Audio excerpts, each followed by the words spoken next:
মহিলাকে মারধর ও হেনস্থা করার অভিযোগ উঠল সাগরদিঘিতে। রীতিমতো এই ঘটনার জেরে রাজ্য রাজনীতিতে জোর জল্পনা শুরু হয়েছে। এই মুহূর্তে আরো আপনাদেরকে তথ্য দেবো। আমাদের সঙ্গে টেলিফোনে রয়েছে আমাদের প্রতিনিধি পলাশ। পলাশ, ঠিক কি জানা যাচ্ছে? মহিলাকে মারধর ও হেনস্থার অভিযোগ করছে, ঠিক কি কারণ উঠে আসছে?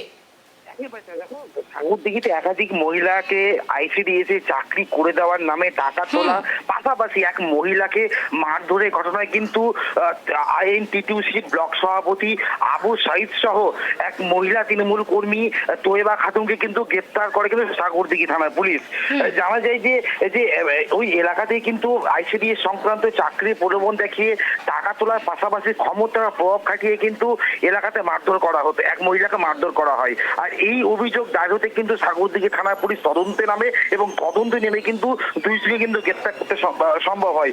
যদিও অভিযুক্ত যে মহিলা, ওই মহিলার মাধ্যমে কিন্তু এলাকাতে তার প্রভাব খাটিয়ে কিন্তু এই আইসিডিএস সংক্রান্ত চাকরি প্রলোভন দেখিয়ে কিন্তু টাকা তোলার যে কাজ করতো।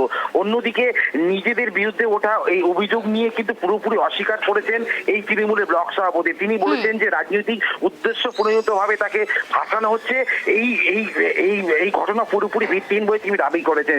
যদিও ইতিমধ্যে কিন্তু দুই অভিযুক্ত কিন্তু পুলিশ জঙ্গিপুর আদালতে পাঠিয়েছে নিজেদের হেফাজতের আবেদন জানিয়ে। পুলিশ নিজেদের হেফাজতে নিয়ে আসার পরে কিন্তু নতুন ভাবে জিজ্ঞাসাবাদ করা হবে। সুপ্রিয়া, পলাশ, কতদিন ধরে চলছিল আর্থিক লেনদেন? মূলত এই বিষয়টা পুলিশ জানার জন্য কিন্তু নিজেদের হেফাজতে আবেদন জানিয়ে জঙ্গিপুর আদালতে তুলেছে দুই অভিযুক্তকে। তবে স্থানীয় সূত্রে জানা গিয়েছে যে বেশ কিছুদিন ধরে কিন্তু এলাকায় বেশ কিছু মহিলার কাছে কিন্তু চাকরির প্রলোভন দেখিয়ে কিন্তু মোটা অঙ্কের টাকা আদায় করেছে এই তৃণমূলের ব্লক সভাপতি।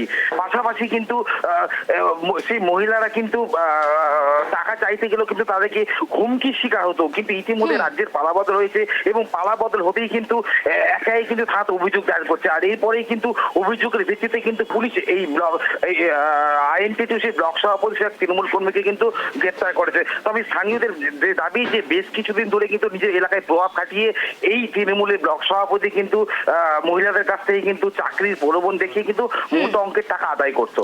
পলাশ, এই টিমটি কতদিন ধরে কাজ করছিল? শুধু কি এই মহিলা, না আরো অন্যান্য মহিলাদের ক্ষেত্রেও একই বিষয়? মূলত এই বিষয়গুলো জানার জন্য কিন্তু পুলিশি হেফাজতের আবেদন জানিয়ে জঙ্গিপুর আদালতে তোলা হয়েছে দুই অভিযুক্তকে।